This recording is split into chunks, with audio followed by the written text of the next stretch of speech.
ny mofinaina isan'andro atolotry ny mpitandrina rakotina valina maoly.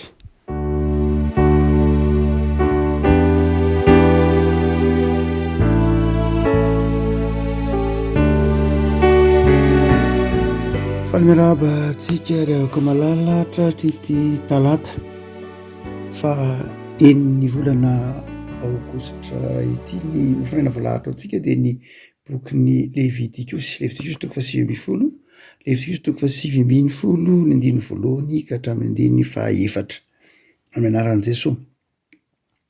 Azo efa niteny tamin'ny Jesosy ka nanao hoe mitenena amin'ny fiangonana dia ny zanak'Israely rehetra hoe aoko masina ianareo satria masina ao Jehovah Andriamanitra reo. Samy matahotra ny reninareo sy ny rainareo ary tandremo ny sabatako izaho ny Jehovah Andriamanitra reo. Aza mivily anaraka ny Andriamanitra izy ary aza manao Andriamanitra anidina ho anareo izaho ny Jehovah Andriamanitra reo. Ray masino manamasinana ny fahamarinana ny teninao no fahamarinana. Amen. Ity Levitikosy toko faha 7 ity dia andininy maro izay ahitana antsipiriana didy sy fandaminana sy fomba fiaina maro samihafa hatramin'ny hoe manahoana moa anao mifihetsika eo anatrehan'ny fotsy-volo, mitsangana ianao raha eo anatrehan'ny fotsy-volo. Miverimberina amin'ity andininy ity ary ny amin'ity andininy ity amin'ity toko ity zany marimarina kokoa ny hoe masin'Andriamanitra. Ary amin'ny teny hoe masin'Andriamanitra amin'ny Levitikosy toko faha 7 dia izao fanajana didin'Andriamanitra, fanajana ny mpiarabelona, fanajana ny fiarahamonina. Rehefa miteny hoe masina zany Andriamanitra eo bokin'ny Levitikosy dia tsy zavatra ao an-tsainy zany, tsy zavatra teorika zany, tsy zavatra fa zavatra iainana ny fahamasinan'Andriamanitra. Dia eto ary amin'ity andininy vitsivitsy ity dia misy zavatra izay zara mofinaina ao antsika dia roa mazava tsara ny iainana ny fahamasinan'Andriamanitra. Amin'ny toko faha 7 izy be dia be araka volazantsika teo ny iainana ny fahamasinan'Andriamanitra. Matramina hatrany amin'ny fambolena, raha tonga any amin'ny tany ianareo ka mamboly hazo fihinam-boa dia tandreminareo tsara telo taona nataonareo amolenareo aloha izy hiala sasatra ny tany sy ny sisa. Izany hoe ilazantsika manao hoe be dia be ny amin'ny fanajantsika lalàna no anehoantsika ny fahamasinana, ny iainantsika ny fahamasinan'Andriamanitra. Amin'ity dia anankiroa zany no azo lazaina hoe zavatra anankiroa mazava tsara no nomeny mofinainantsika mba anehoantsika ny hoe fanajantsika ny fahamasinan'Andriamanitra. Aoka ho masina ianareo satria masina. Masina ianareo no zany dia izao ajaho ny ray aman-dreninareo. Mazava io. Andininy fahatelo, masina ianareo dia ajaho ny ray aman-dreninareo. Mazava any amin'ny andininy hitantsika teo amin'ny andininy 20 dia misy an'izao teny izao koa manao hoe raha eo anatrehan'ny fotsy-volo ianao dia mitsangana, manajà ny tavan'ny antom-panahy ary matahorana ao izaho ny Jehovah.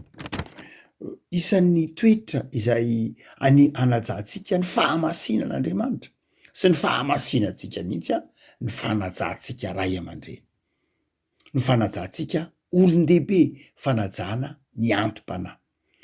Ataontsika hoe eto Madagasikara marina fa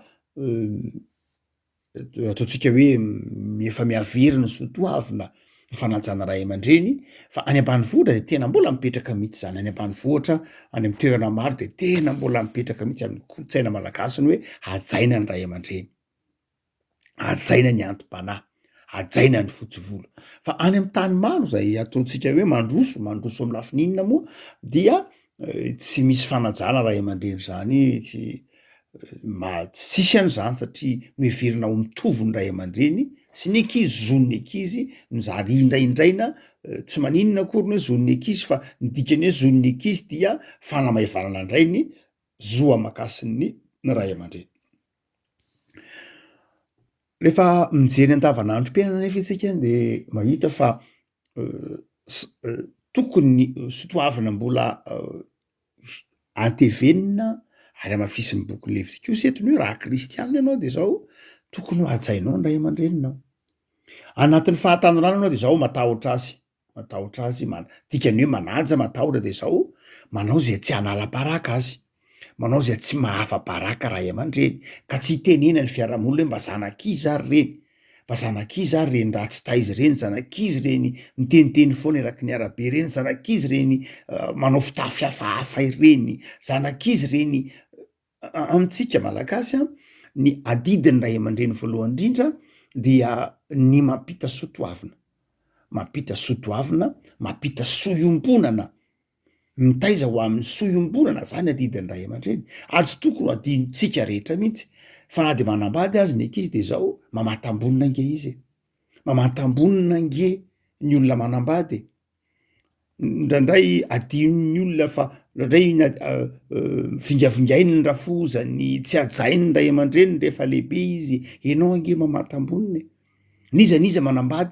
de mamantambonina satria ianao olona efa lehibe nomena vadinao, ianao sady tsy nandoa écolazy, tsy naka mpianatra, tsy nanolo-kosy, tsy nanome biberon fa dia rehefa tonga ny fahalehibezana dia atolotra anao fotsiny lay zanaka.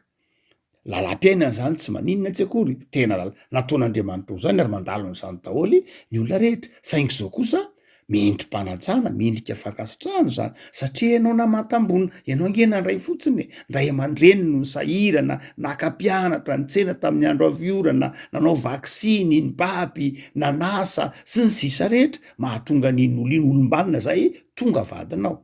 Ary rehefa tonga vadinao lefa le olona de zao ndraindray sarahanao am'le ray aman-dreny, ndraindray sarahantsika am'le fianakaviany, sarahantsika am'le ray aman-dreny niteraka azy, na lay ankohonana zay nipoirana, zay tena tsy akasitrahan'Andriamanitra mihitsy zany. Fa izao ny vady tsy mivadivady tena ny olona ny vadiny mazava ho azy, fa izao tsy sarahanao am'izay mety ho fiainan'lay ankohonany akory lay loharano nipoirana. Zay mahatonga amin'ny Baiboly miteny hoe mba hatzao io ray aman-dreny io. Betsaka indraindray ny olona ny ankizy any manadino zay loharano nipoirana izay le ray tsy hoe natao hovaliana nge izy reny mazava ho azy. Tsy hoe natao izy reny ka hovaliana de manahoana loatra, fa fahalalam-pomba, fankasitrahana, fanomezam-boninahitra, zay no ambaran'ny bokin'ny Levitikosy. Ny kristianina manaja ny fahamasinan'Andriamanitra sy manaja ny fahamasinan'ny tenany no ny asan'ny fanamasina ao anatiny, de hoy ny Levitikosy eto manao hoe manaja ray aman-dreny izy. Matahotra manome voninahitra ray aman-dreny izy mba za tonga ny ray aman-dreny hitondra henatra. Hoe mba niteraka ihany nefa tsy de reto ny faran'ny ray aman-dreny, na hoe mba zanak'izy ary reny sy ny sisa rehetra. Fa ny faharoa de ko ny bokin'ny Levitikosy eto manao hoe manaja ny fahamasinan'Andriamanitra isika, manaja ny fahamasinan'Andriamanitra ary manaja ny fahamasinan'ny fiainantsika koa isika rehefa mitandrina ny sabatan'Andriamanitra. Sabatako hoy Andriamanitra eto, sabatako. Zany hoe Andriamanitra de nitaona antsika hanaja ny sabata. Rehefa miteny hoe sabata isika de zao fitsarana no heviny. Fitsarana no heviny, ary fitsarana io dia milafy telo: fitsaran'ny olona, fitsaran'ny zavaboary sy fitsaran'Andriamanitra mihitsy koa ara. Dikan'izany ao anatin'ny saina hoe sabata de zao zavatra roa: fanomezam-boninahitra an'Andriamanitra sy fitsarana. Rehefa miteny hoe fitsarantsika dia ho an'ny tenantsika zany io. Ray sabata zany sabatan'Andriamanitra de zao ninin'Andriamanitra nasiana sabata mba hitsara antsika, hanomezantsika voninahitra n'Andriamanitra, fa mba hitsara antsika koa, mba hitandremantsika ny fahasalamantsika, hitandremantsika ny fiainantsika, hitandremantsika ny zavaboarin'Andriamanitra. Lay sabata eo mazava ho azy, fa le votoatin'lay sabata ny tena zava-dehibe hoe nitsahatra ve ianao, nivavaka ve ianao, nanokana fotoana ho an'Andriamanitra ve ianao, mba nitsinjo ny fahasalamanao ve ianao. Zany ny dikany teny hoe sabatako. Revako zava-dehibe ary ity tenin'Andriamanitra ity, raha miteny Andriamanitra manao hoe aoka ho masina ianareo satria masina de zao, mba hajao hoe lay sabatan'Andriamanitra, mba hajao, mba hasio fitsarana, aza dia vola foana ny tadiavina, aza dia asa foana, na aza dia fampasio fotoana hoe ity misy fotoana natao natao iangonana, natao ivavahana, natao iatonana, natao itsarana. Mifamatotra mihitsy ny fanajaran'Andriamanitra, ny fahamasinan'Andriamanitra sy ny sabata. Fa ny fahatelo sady farany de hoy koa Andriamanitra eto manao hoe amin'ny andininy fahaefatra, aza mivily anaraka ny andriamanitra hafa. Ny olona manaja an'Andriamanitra, manaja ny fahamasinan'Andriamanitra, de izao tsy manompo andriamanitra hafa. Raha toa ka mijery isika zao volana septambra miditra izao, volana oktobra, volana oaza moa, de efa nanomboka ny famadihana teto Madagasikara be deaibe, ary indrindrindra tao anatin'ny 2-3 taona zao de saika be deaibe ny famadihana. Ny antony dia noho ny ataontsika hoe lay Covid, be deaibe reo olona tsy tafiditra tany am-pasandrazana, tsy tonga tany am-pasandrazana, voatery nalevina niritra sy ny sisa rehetra noho ny Covid. Dia izao taona vitsivitsy ao anatin'ny herintaona 2 taona zao dia mamindra manao famadihana ny olona, mampiditra ireny ao anatin'ny fasandrazana, mampiditra ireny ao anatin'ny fikarakarana ny nofo arak'izany. De be deaibe ny famadihana mifaritra maro, ataovy Antananarivo, mifaritra Mbatolampy, Andramasina, Andrefanarivo, Mamy rehetra, feno be deaibe ny mamadika. Naona de zao rehefa malala ny tsy tokony ho adinoina dia misy fihetsika, misy fomba izay mandrafy an'Andriamanitra. Rehefa ny zavatra ny misy finoana na inona io, misy finoana de fandrafiana an'Andriamanitra. Rehefa zavatra ny everitsika mitondra fitahina ivelan'Andriamanitra de efa fanompo-tsampy io. Mety na inona zavatra everitsika hoe misy zava-panahy, misy zavatra inona, misy zavatra mahakasika zavatra ra-panahy, de izao tena fanompo-tsampy io, ka tsy akasitrahan'Andriamanitra. Na inona zavatra atakalontsika mifanohitra amin'ny sitrapon'Andriamanitra, de izao tsy akasitrahan'Andriamanitra. Ao anatin'ny famadihana na inona lazaina, de izao misy fomba malagasy zay mampitodika atsika amin'ny fitahin'ny razany. Misy fomba malagasy zay tsy ny fomba malagasy rehetra koa no ratsy, fantatsika rehetra zany, tsy mila azavaina zany, fa iainantsika fa manana maha malagasy atsika isika, ary misy zavatra, misy fomba malagasy efa voadio, efa tsisy finoana intsony ao anatiny, fa efa voadio, efa mandeha ho azy. Ohatra hoe manao famorana ny olona dia ajaina ny fomba malagasy mamora, fa izao efa nidioviny zany, efa tsy de misy zavatra intsony hoe fomba manokana intsony. Fa ny famadihana dia mbola tsy voadio mihitsy, tena mbola mifangaro fomba sy finoana isan-karazany. Betsaka reo zay mbola mamadika noho ny inona, noho ny tahotra ny razana, noho ny fangataham-pitahiana, noho ny be deaibe. Marina fa manana fonction sociale ny famadihana, hoe mampifankatia, mampifandray. Marina fa mety ho manana fonction économique koa izy hoe mahatonga entana lafo, takalo, tsena sy ny ohatr'izany. Fa tsy zay ny zava-dehibe amintsika. Tsy zava-dehibe amintsika kristianina aloha voalohany indrindra ny hoe fonction sociale na fonction économique ny famadihana, fa le fonction spirituelle, hoe ny famadihana dia amin'ny tono malagasy de manana fonction mihitsy spirituelle, zava-panahy, angataha-pitahiana na angatahana ataontsika hoe sosiny tahaka zany. Noho zany dia tsy mbola voadio io, de mbola be deaibe, tsy afaka mety tsara vela-tsy eo anatrehan'Andriamanitra mihitsy isika iteny ka zay anie tsy meritreritra an'io fa zany hoe zao fotsiny. Tsy Andriamanitra mahita ny eo am-pon'ny olona, tsy azo iatsarana vela-tsy Andriamanitra, fa fantatr'Andriamanitra ny eo am-ponao hoe raha mandeha mikarakara an'io, miditra ny anatin'io fasana io. Tsy ny manao fasana akory ny olana, nefa tsika menaka ataona moa tsy anao fasana, mazava ho azy. Faty ve andeha ho ariana izy, atao aiza, fa misy ny toerany maty, misy ny toerany vela, fantatra ny olombelona rehetra zany. Zo fototra ny manao fasana, tsy ny manao fasana akory ny olana, tsy ny mandevina ny olana, tsy ny mamono maty ny olana, finosiny izy rehefa maty sy olana. Fa izao lay fanompona, lay fanahy ny maty, lay fanompona, lay razana, zay no mifanohitra amin'ny sitrapon'Andriamanitra, dia mifanohitra amin'ny fanajana ny fahamasinan'Andriamanitra zany. Ohatra moa iny fa betsaka, tsy ny famadihana ihany. Famadihana moa hitantsika hoe mitranga be atoato, fa tsy zay ihany, fa be deaibe ny karazan-javatra zay everitsika ho maivana kanefa manohitra ny fahamasinan'Andriamanitra. Zavatra everitsika ho madinika nefa fandrafinan'Andriamanitra, satria misy zavatra indray tena zavatra ra-panahy mihitsy le izy, satria satria zavatra zay tsy mampitodika atsika Andriamanitra fa mampitodika atsika amin'ny zavatra, mampitodika atsika amina fomba na mampitodika atsika amina karazany zavatra isan-karazany, mety mampitodika amina ritina seremoniana na fombafomba isan-karazany zay tena fandrafinan'Andriamanitra, tena fandrafinan'Andriamanitra. Fa eto zany a dia ny bokin'ny Levitikos dia manazava antsika mihitsy a na inona zay mety fombafomba na fivavahana na inona ka asolontsika n'Andriamanitra, ka misy finoana, misy zava-panahy tena tsy akasitrahan'Andriamanitra.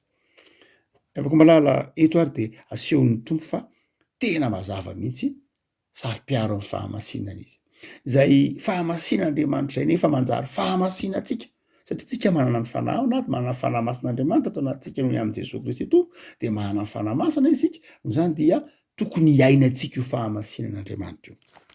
Afaka malala am'izao andro faharoa sahady fahatelo amin'ny herinandro zao de mampahirenao ny taonanao ho tian'Andriamanitra, hanaja ny fahamasinan'Andriamanitra izay asehon'ny bokin'ny Levitikosy fa miseho amin'ny lalàny zany. Jesosy nitondra ny fahamasinan'Andriamanitra io tetỳ amin'izao tontolo zao. Ao anatin'ilay ataontsika hoe ao anatin'ilay fanekempinoana na ny marimarina kokoa fanambaram-pinoany kalsedoana dia misy manao hoe Jesosy Kristy tompo a dia olombelona feno ary Jesosy Kristy tompo a dia Andriamanitra feno. Jesosy a dia tena Andriamanitra feno mihitsy. Rehefa miteny hoe Andriamanitra feno Jesosy de zao miariary eo amin'ny Jesosy no maha-Andriamanitra feno azy, dikan'izany manana ny fahefana rehetra izy sady tonga ao amin'ny Jesosy zany efa koa olombelona feno koa Jesosy, zany hoe mety noana, mety marary, mety manaitaina, mety vizana araka zany. Ary dia noentiny ao amin'ny Jesosy ihany misy an'izay toetra izay hoe noentiny Jesosy tetỳ amin'izao tontolo zao lay fahamasinan'Andriamanitra ka manjary azontsika hiainana. Andriamanitra zany eto raha miteny manao hoe ajao ray aman-dreninao io hoe ajao io sabaty io hoe aza manompo Andriamanikafy mba hiainanao amin'ny fahamasinana de zao tsy hoe zavatra impossible zany, tsy hoe zavatra tsy vitatsika zany, tsy hoe zavatra tsy azo tanterahana zany, fa tena azontsika tanterahana, azontsika atao tsara ny manaja ray aman-dreny, azontsika atao tsara, vitatsika manaja io sabaty io ary vitatsika ny tsy manompo sampy. Satria nahoana? Satria efa nentiny Jesosy tetỳ amin'izao tontolo zao ny fahafahana manao an'izany. Raha tsy tonga tetỳ Jesosy de zao tsy vitatsika manao an'izany, tsy nanana fahafahana manao an'izany tsika. Zioga ao atsika izany. Fa satria tonga tetỳ ambonin'ny tany Jesosy nitondra lay fahatanterahana zany de azontsika tanterahana tsara io. Zay mahatonga amin'ny Baiboly Andriamanitra tsy mitaky zavatra tsy azonao tanterahana zany.